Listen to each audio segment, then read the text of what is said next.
Hello everyone, GenmaTheSamurai here, and welcome back to this part of Shining Force 3 Scenario 2. I am joined this part by...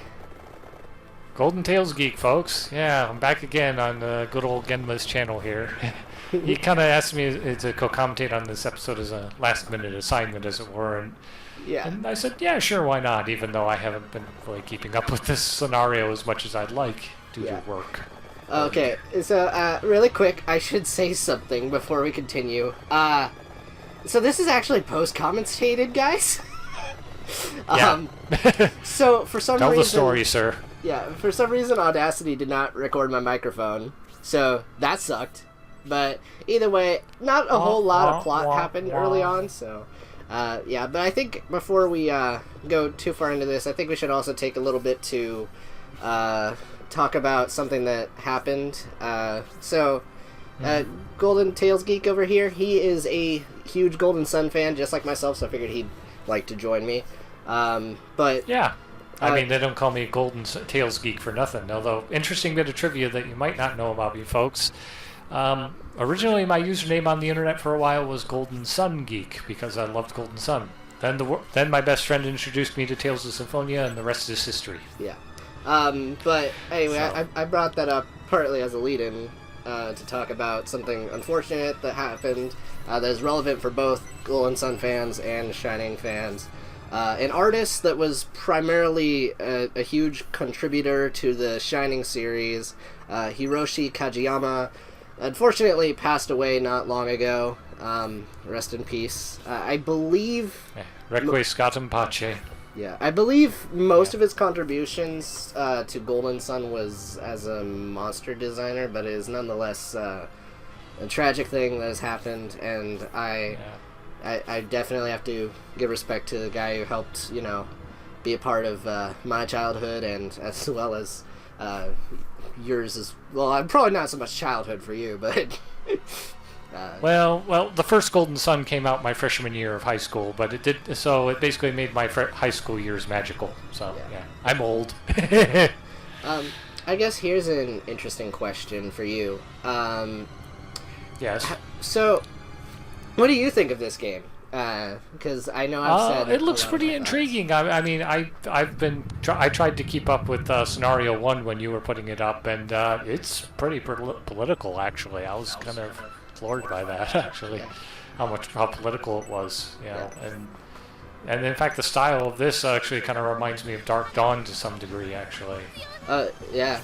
The graphical style, that is, not necessarily the art style, but yeah. So this part I had to take a certain strategy because I realized I was gonna get rushed by these guys, and that these guys don't do a small amount of damage at this point. Like, they like 3-shot me, and Medion in particular is super low on HP. So I used a spell that allowed her to essentially cast like a love spell on him, so he'll attack enemies for me and stuff like that. Yeah, I was kind of wondering what was with the hearts there. I was like, oh god, are we doing Captain Planet stuff in here? Yeah, no, it's pretty close to that. Yeah, it's pretty close to that status ailment from Pokemon, I would say. Oh yeah. Speaking of Pokemon, folks, I actually have a Let's Play of Pokemon Yellow if you want to check on my channel if you want to check it out with a really ambitiously edited background image around the gameplay footage. So I'm only 30 parts in as of the time we recorded this, and also the LP is kind of on hiatus due to stress. But but I promise to get back to it ASAP, so no worries. Yeah. Oh gosh. So freaking David over here is... Yeah, I had to drop, like, an axe to hold that healing drop, because I figured I'd be able to use it on a friend.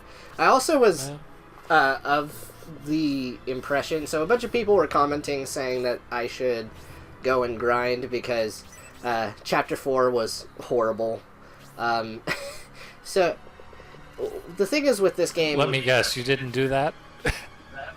Well... The thing is, I thought this was the chapter to grind on, and it turns out they were talking about the map after this. But here's the thing. I have gone and grinded off-screen on that chapter. I'm a little bit ahead, but I'm glad that you're here to help me commentate over this.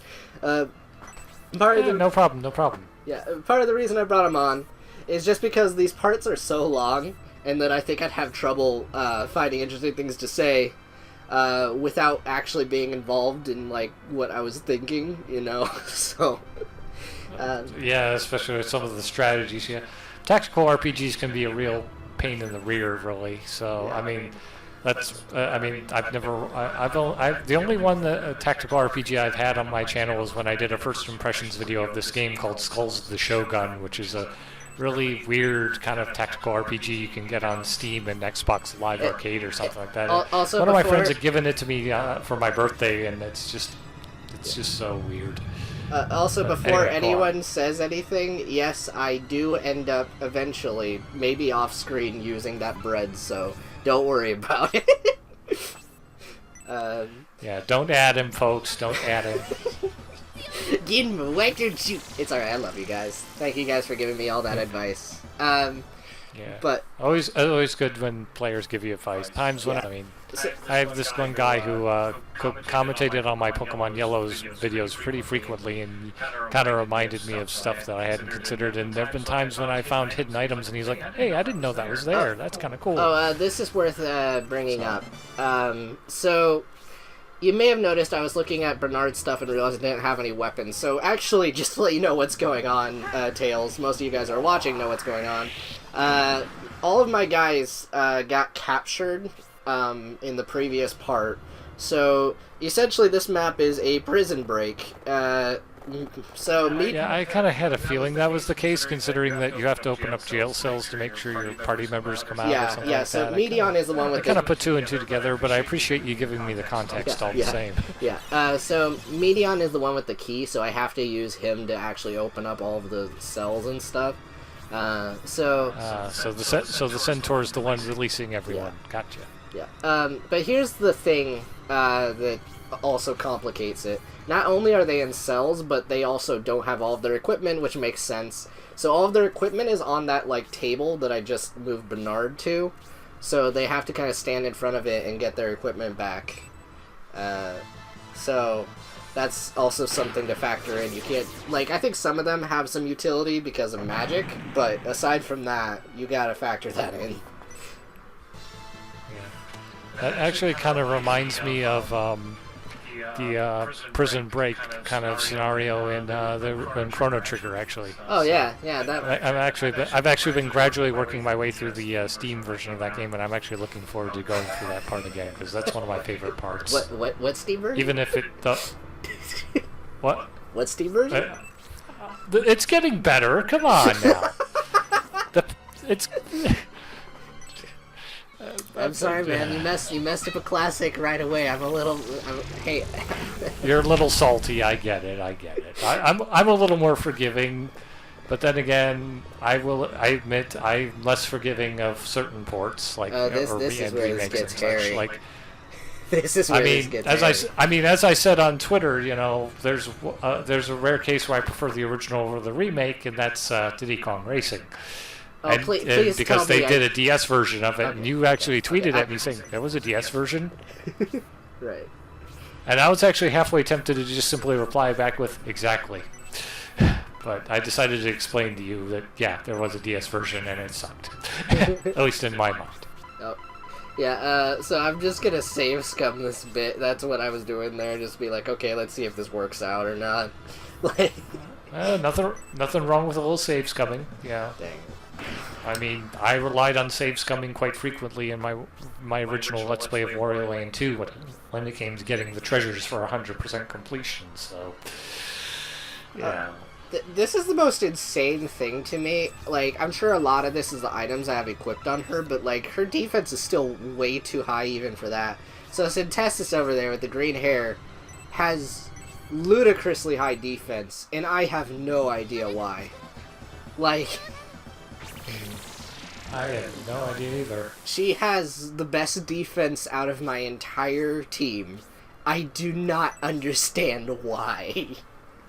Video game logic. Sometimes it's best never to question it. Well, the thing is, that's so rare for an RPG where, like, your mage is the one that's the tank. Like, when does that happen? Yeah. I don't know. Oh, we got a level up over here. That's cool. Doesn't that jingle sound like the frickin' A jingle? I forgot where it plays in Golden Sun, but it's like, Yeah, it does kind of. I mean, Motoi Sakuraba actually did start doing music for Camelot with this series, so... Yeah, so I think I did bring it up in an earlier part, of course, but he actually started with Shining the Holy Ark, which, again, I haven't played. I did hear people say, I'm probably not going to Let's Play it because these games are really freaking long, and, no, I did not buy a better arrow for Bernard yet. I'm sorry, guys. But, anyway... I bring that up because the current arrow you can buy in the shop has 3 range. But, yeah, so... okay, when I say I haven't bought it yet, guys, I mean I haven't bought it at this point in the video, but I bought it while grinding, so don't worry about it. But, anyways, Shining the Holy Ark apparently actually does tie into this game somehow. I think, like... It's kind of weird. I don't understand how, like, the Shining universe works exactly, at least at this point in time. I think it got rebooted once Camelot left, but... Yeah, makes sense. I mean, there's been a lot of RPG series that kind of sort of were under one studio, and then once that studio decided to scamper off, you know... Yeah. It happens quite frequently. Yeah. But in terms of, like, the actual main one, I'm not sure how it entirely connects, because, like, there's this guy here, his name is, Arthur, or Arthur, I forgot, but King Arthur! Yeah, but I think I read, like, on a bookshelf thing, I was kind of, like, derping on the part prior to this, where I was like, he looks familiar, and then I remembered I saw him in, like, the bookshelf where it said that he is from, I think it's called Guardiana, which is Chrono Trigger. But that's the name of the country from the first Shining Force. So... Oh, nice little bit of continuity then. Yeah, but, like, it just makes me wonder, though, like, how does that connect? Yeah, that's some dogs. I'm sorry, guys. It's alright, no worries. But yeah, it's funny you mentioned Arthur because actually while I was on vacation a lot recently, one of the days I went to a screening of Monty Python and the Holy Grail, actually, which is one of my favorite movies, and I actually got to get my picture taken with John Cleese, who was also there for a Q&A after the movie. Oh, wow. He was such a nice guy. I posted one of the pictures on Twitter if you want to check that out, folks, but he's just... Oh man, I walked up to him. I'm like, not gonna lie, I'm actually really nervous because I've been a fan of yours for years. And he's like, is there a chance you're gonna go mad? And I'm like, well, I'm already mad, but I think I'm just really happy to meet you. You know, and kind of fanboyed out a bit. Yeah. But to his credit, he took it all in stride. So you know, yeah. Yeah. Also, man, why are the dogs barking that much? Like, what is going on that is so interesting? I don't know, sometimes dogs just get excited. Sorry if you guys end up hearing all Maybe that. they're just starved for attention. I mean, dogs do that. Yeah, I don't know. Well, either way. Gosh, yeah, so, this map is actually, like, I was kind of worried after the previous battles that this map would be, like, really difficult. I also realized right there I hadn't actually grabbed Hazuki's, like, weapons yet. But I needed to kill this guy just in case he, you know, went for revengeance. So, yeah. Yeah. You no longer serve a purpose. Bye. Also, he outlived his usefulness. Can I just say, I don't know if you've seen the parts with her yet, but, like, am I not crazy in where the camera focuses every single time she goes to attack anything? Yeah, I was actually thinking of pointing that out myself, to be honest, but I didn't want to really... I decided to be kind of chivalrous about it and not say anything. So. It's funny that Camelot, I don't think they would have gone there with Golden Sun, which is funny. Yeah, probably not, especially with the short skirt that Jenna has. I mean... Yeah. At least it looks like a short skirt to me, but and her character art. That reminds me, I really need to crack down on replaying Lost Age sometime. Okay. I recently got it on the Wii U Virtual Console, so I've been thinking about inputting my password from my Let's Play of the first game just to do a kind of a quasi practice run of sorts, but I keep putting it off. Yeah, man. I think like one thing that I do really like about this game as a whole is just like, I don't know, it's I mean, I think it has some problems, which I will talk about whenever I do beat this scenario specifically. I do think this scenario, in my opinion, it feels a little rushed.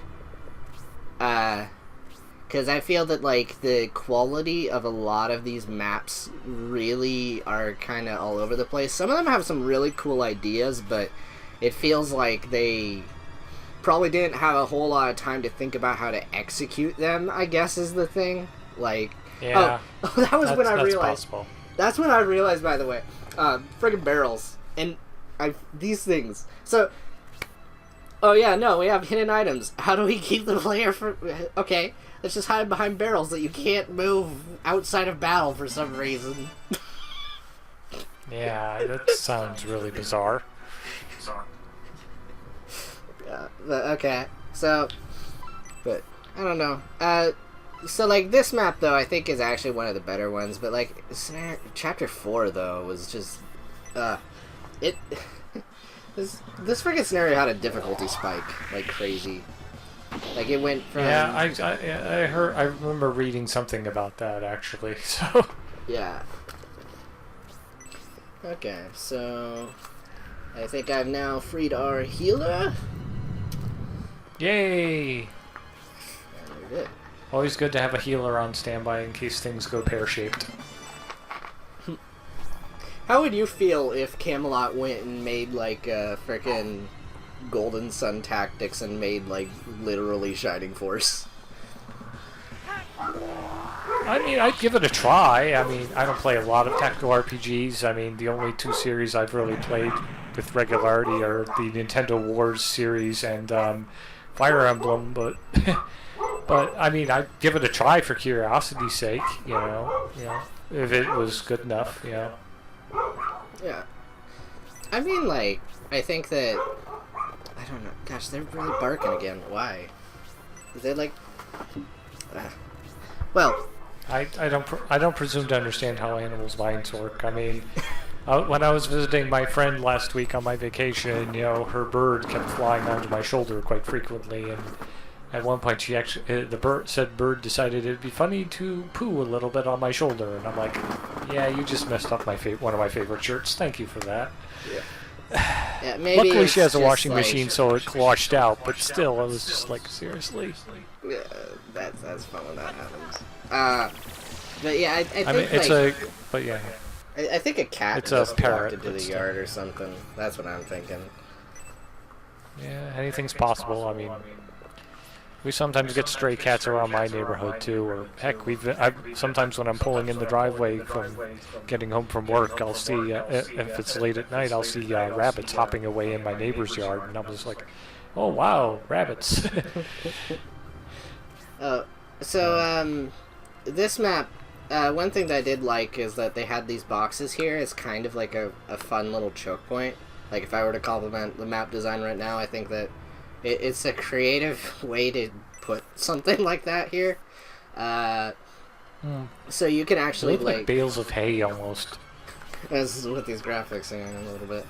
But I mean, you're totally right though when you talk about like Dark Dawn. It's kind of weird because like the field sprites are totally not Dark Dawn, but everything else though, like between the battle animations and like the way that ooh man, that attack. Yeah. You really hulked out on that guy. Yeah. Gosh, like, okay, if I want to compliment Dark Dawn, it had really good, frickin', like, battle animations. Like, people rag on it all the time. It did things good. I don't know. And plus it did something that fans wanted since Lost Age, which is, you know, the whole thing that you see in a lot of RPGs where if a party member's already defeated one enemy, you know, the other party member who you had targeting that same enemy will go and attack a different enemy instead. Right. I mean, I will say... Instead of just straight up defending. Yeah, I will say, there is a benefit to that in terms of the original ones, is that... Okay, I consider a benefit. Other people might disagree with me on this. Where I can probably see where you're coming from, but let's hear you out. Well, like... So say, you do So, like, you attack something, and basically it forces you to try and factor that in instead of just kind of mindlessly attacking, like, the X button. Now, does it take a little more work? Yeah. But, I mean, if you get used to... And, I mean, it doesn't really change it that much, though, I will say, as a counter-argument to my argument.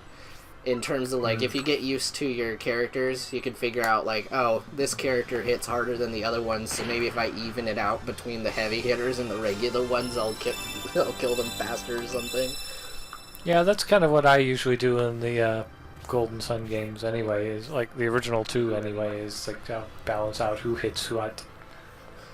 Oh, I didn't even... strike a little more decisively. Yeah. Oh, I didn't even realize it in this video. I realized it, like...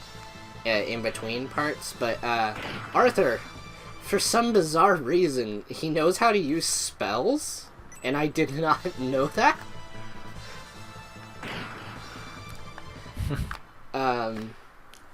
He's not that great, though. I will say that much. He doesn't have very much attack, and he dies very quickly, despite the level he's at, so...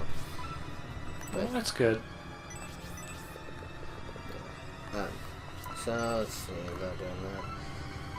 Yeah, no, I mean, sometimes these fights just go on for a really long time.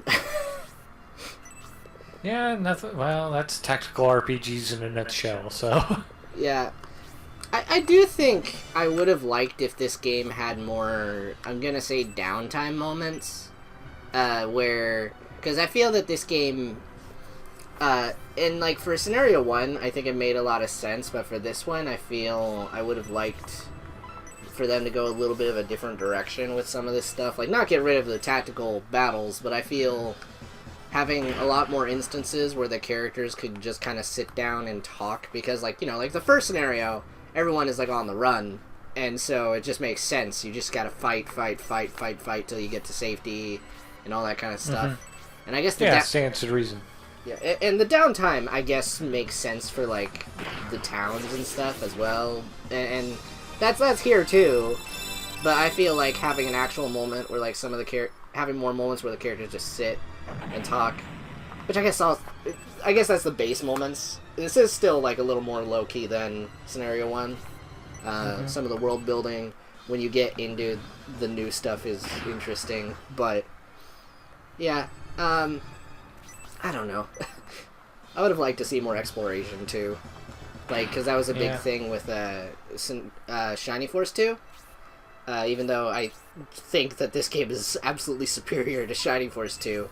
Shiny Force 2 had a lot more, like, free exploration, and so, you got to visit towns on your own, like, whim and that kind of a thing. And that was kind of cool. I would say... Not quite on the level of Golden Sun 2, but it was cool. Yeah, I mean, Golden Sun 2 is just an amazing piece of RPG storytelling on the GBA. So not just like in terms visually, but also just music-wise, and just how it just feels so just complete, I guess. Well, yeah, I think. Despite the fact it's like the second half of what was ostensibly one game. I think they also had a lot more time to make it than this game. Or Scenario 2, I mean. So, I guess from what I heard, I don't know how you feel about this, but I guess Sega, I think they were rushing this game. And so, yeah, that's what I heard. It was kind of Christmas rushed. Yeah, and so there was a lot of issues with finishing all 3 scenarios in like a short period of time, and it's I think I think they did their best, because this game is still freaking the fact that they I think what blew my mind initially with this scenario was just how they added the victory animations and all that kind of stuff, which is super cool. It does seem pretty solid, despite the fact it was kind of rushed. Yeah, like they didn't have to add those details, but they did it. Oh yeah, I mean, I love it when developers go the extra mile to add little minute details. I mean, there's some details. When I did my Let's Play of Shovel Knight, Shovel of Hope, I didn't immediately peg that this little bit of sound design until I was playing the game with my headphones in, and I even pointed out on my Let's Play, and I even upped the volume of that sound too, so other people would hear it too, because it's just such a nice little minute thing that Yacht Club games didn't have to do, but they did. Yeah. I won't say what it is because I don't want to spoil, but still, you'll know it when you see it. That's all I'll say. Yeah. I was really surprised when I found out that something I thought would be the case would be like the boss being able to attack at 2 range, so I thought that my guys would be in danger if I moved them close to the cages, and then I realized, no, he doesn't have a 2 range attack, and I was like, okay, well, I'm just gonna nuke him with frickin' Hedva over here. Nothing wrong with that. Yeah. Oh, did you see the part Well, with like when David and Hedva joined? Unfortunately, no. Okay. But they're like, you know, he looks pretty cool. well, they're a reference to like these like actual singers, I guess. Mm-hmm. Their names are David and Hedva, and it's like I think it's kind of random. I guess they were popular in Japan for like a period of time. So like after researching it, the translation team threw in an Easter egg where like he like sang one of their songs or something. You could hear it through like a door. But like at first they kept translating her name to Hedoba, and then someone said Hedva, and then they're like, wait, what? And then they looked into it, and then it kind of happened from there. Yeah, makes sense. Yeah. Um, Always good to get insight from translators on where their head is at. I mean, I followed the Mother 3 fan translation quite a bit before it was officially released, and it was pretty insightful to read about, like, you know, their process of localizing this big, huge, in my opinion, Game Boy Advance game. So. Oh, frickin' yeah! I mean, no, you guys are frickin' amazing. Just on principle of like the fact that you guys translated like mostly 2 games. I think they went through and like redid things in Scenario 1 because I guess Sega did a thing where they were trying to hide the yes, by the way, I finally took care of the frickin' barrel doors. You're welcome, guys. Yes. Although this one character from Star Ocean 2 won't be very happy that you're destroying barrels, but you know. But yeah, no, like the fact that you guys went and did that is like insane, and the amount of dedication it would take to do that, and then even like update it like year after year after year, like that takes serious dedication. So like, Legalize Freedom, the rest of you guys, like, good work. Thank you guys. I would not have been able to experience this without you. Yeah. So I always love fan translations. Well, almost always. I mean, the fan translation of the Super Famicom version of Tales of Fantasia is kind of infamous, shall we say. That's like one of the few exceptions in my mind, because of some of the liberties they took with the script. But other than that, I really like it when it's like kind of professionally done, and they even throw in little nuances and stuff that they know the fans will really appreciate, like what they did with the Mother 3 fan translation, you know, throwing in little bits and bobs that only the most ardent of fans of the Mother series would pick up on straight away. You know. I mean, granted, I'm not the most hardcore Mother fan, but I do appreciate them nonetheless, you know. Man, this part is just okay. Like, I don't think this part was that bad. I think one thing is David right now is overpowered because I gave him this like one axe that is like so strong. He's like if he gets a crit, which is pretty easy to do, he can like one-shot people. David OP, please nerf. Right. Campbell, I wish you were Dante. He is not as good as Dante. Yeah, such a pity. Such a pity. I guess since you finished watching Scenario 1, what did you think of that? I thought it was pretty good, although it was kind of tragic in places, but, you know, I don't want to say too much in case those people watching this haven't seen Scenario 1, but though, bless you if you have. But there was some parts that really just caught me off guard, like, whoa, that happened. Yeah. I was not expecting, and it was like there's some parts that were surprisingly dark that I wasn't really expecting, but then I should have, considering how dark Golden Sun Dark Dawn got in places, but it's still just, as the Brits say, it kind of knocked me for 6. So that's their terminology. I'm not co-opting it for my own purposes, but you know, it's a nice way to describe how I felt in that situation.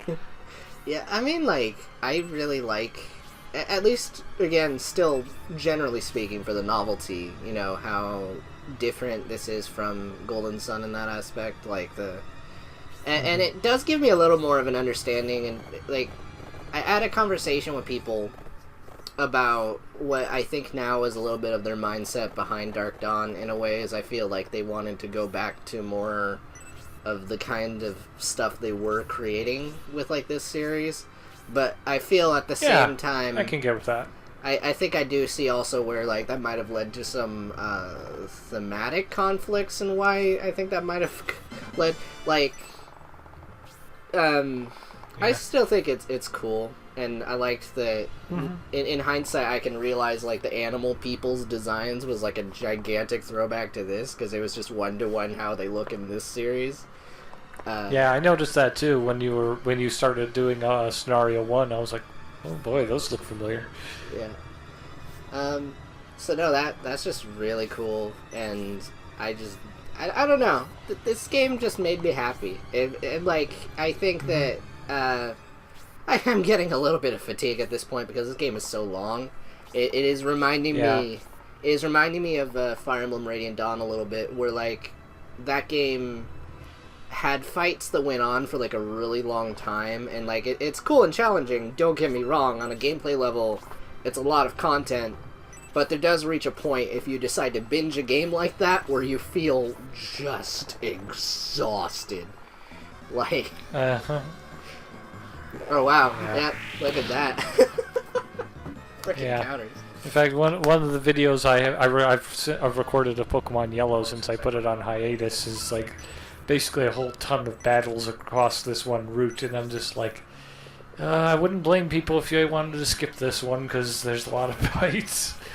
But you know, I was thinking that as I was kind of editing it together, you know. But at the same time, I still tried to make it interesting enough for people. So yeah, sometimes I do drop the ball, I feel, in terms of editing for this series, if only for the fact that like I usually don't have, like, many ideas in terms of, like, funny edits, but I also, like, I'm of the belief that, like, I shouldn't jump cut out, like, half of the gameplay, because I realize that's, like, part of the experience, so it's kind of, like, trying to figure out, like, what makes sense. But I will admit, the fatigue has definitely hit me on the editing side of things.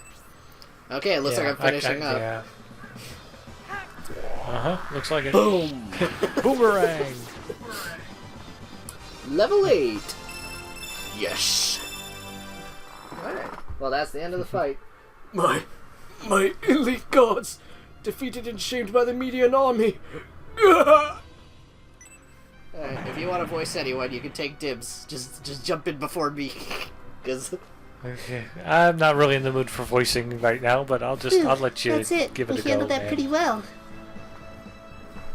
Okay, well, just hang on that. Alright. I thought you might have left too late. Thanks for coming back to rescue us, Synthesis. When the Saraban soldiers surrounded our headquarters, Grantark thought there was little chance for success, so he decided to surrender and were disarmed. You'll have no idea what's going on. It was a dangerous situation. The number of soldiers they brought was just amazing! I didn't think they would be able to get in and release us. Surrendering was another good decision by Grantak. We have the key. I asked Honesty to bring me here. You guys weren't worried about me, were you? that name. Well, everything turned out fine, but do you think we took too much of a chance with this plan? Yes. I think that's what I chose. I don't... If my reading is a little off this time, post-commentary. Yep. Yes, and I'm glad you recognize it. You did well to trust your instincts, Prince, but this rescue was a bit rash. However, thanks to Prince Medion's actions, we now know where the Emperor is. He's really here in Saraband, just as General Rogan said he was. Spoiler, I guess. Prince Medion, Emperor Domric must be in the governor's mansion. Spoilers. The passage should lead to the courtyard. We can pass through the main guardians to reach the governor's mansion. Then let's get moving, Prince Medion. Let's go save Emperor Domric. Alright. Yay! So, letting you know, we are in Saraband again, actually. Everything goes around. Yeah, so, fun fact, if you watch that one part where, like, Synthesis saw him opening up that secret passage and stuff, yeah, that went full circle, because that's how we got in here. So, Everything goes around in the end. I really like it when games do that, though. Like, or like plots in general, where it's like, oh, this wasn't just like a random scene or something like that. Like, Yeah. yeah. That's part of the reason why I really love the Marvel Cinematic Universe stuff, is they'll sometimes in the later movies expand on something that you never really thought was hugely significant. You know, taking the most minute thing and then just blowing it up and making it a big plot point. Yeah. When you're just like, wow, okay. Yeah. Oh, I guess, just so you guys know, there's a little bit of intermission right here, because I wasn't sure if my characters that were still in prison would have kept their items or not, which I think they did. I think some of them might have gone to storage or something, but they did keep them. But I was asking my friend, Chinagon UK, about it, who is the expert on this game, so, yeah, so that's why I'm always paused. good to consult an expert. Yeah. So, yeah, I don't know. I don't know whether to jump cut or we just keep talking here, but... It's your call, man. I don't care. Yeah, okay, I guess we could just keep talking. You guys are here for my voice and I guess, you know, Tails as well. Okay. Yep. So... No worries. There we... I think I'm going to assign a character to you in this, like, next scene. I'm not sure who yet. I'm trying to think. Okay, I think...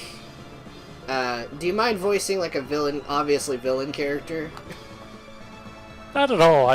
Villains are, as one actor I admire says, you know, villains are a lot more fun to play because, especially if you're a nice person, because it kind of provides an emotional catharsis. So. Okay. Oh, there's the Discord sounds on the video. Alright. So... Awkward. Yeah. Okay, I think I'm going to assign you, the man himself, Arant. Okay, I might have to see what he looks like so I can get a feel for he his was character. the prince character, if you remember. Oh, I hope that mouse does not stay on screen. Please tell me that doesn't stay on screen. Oh my goodness. I did not even realize. Oh my gosh. Hey mouse, how you doing? Are you doing fine? I am shading the unprofessionalism, folks. Oh my goodness. What the But frick? anyway. Hey, if you can't laugh at yourself, who can? You know? Right. Well, That's how I see it. But anyway, sorry, go on. yeah. No, so yeah, he's that, like, prince character that I fought at the end of Scenario 1. Like, he was the Okay, final boss. I'll see what I can do, but I make no promises. Alright.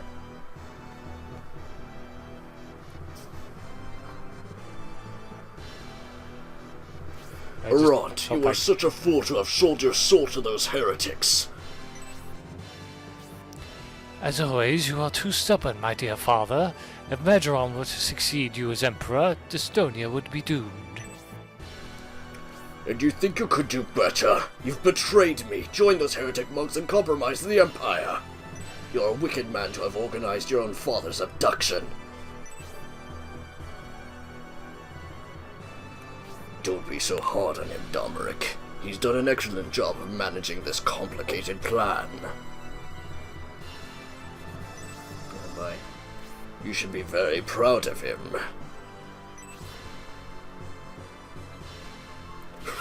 The purpose of this complicated plan is only so you can achieve your real objective. And I see it's not only my overambitious son's plot. Saraband's governor Garvin is also a conspirator. You depend on the knowledge and power of the Bosom sect. Who do you think is in control? What? What are you talking about? You rely on others to provide the plan and execution. You're nothing more than a puppet being forced to dance.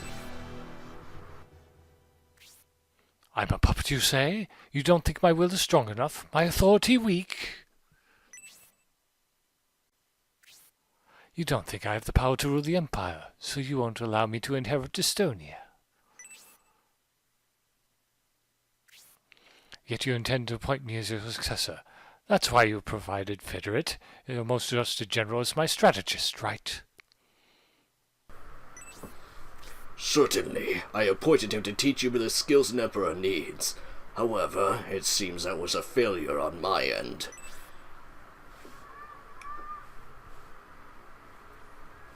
I regret that I was unable to meet your expectations, Emperor.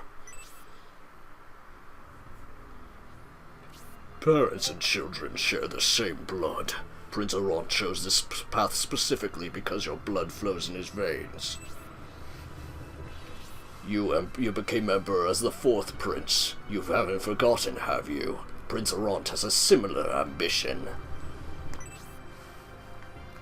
He will be the successor to the throne after your accidental death.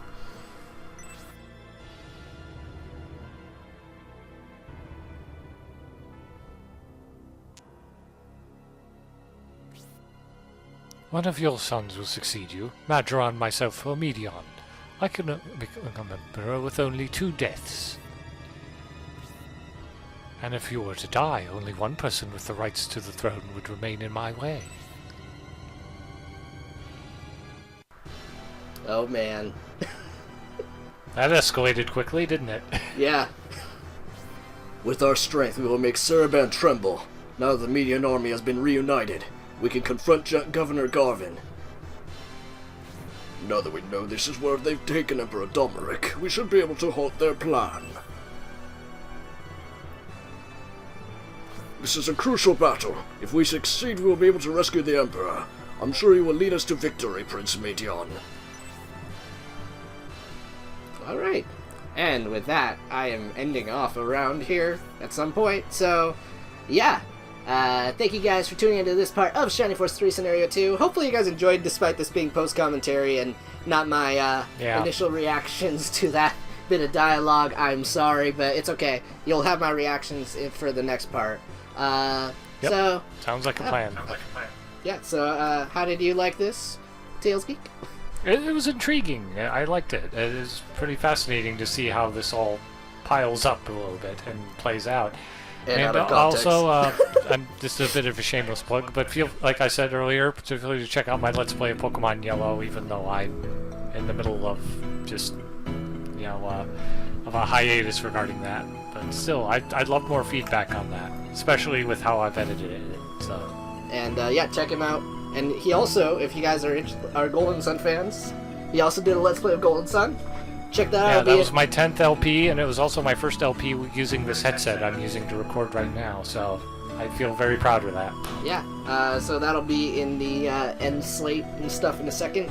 I probably have an image of something over this bit where we're talking, but Yeah. either way, thank you guys so much for tuning in. I'll see you guys later. Bye!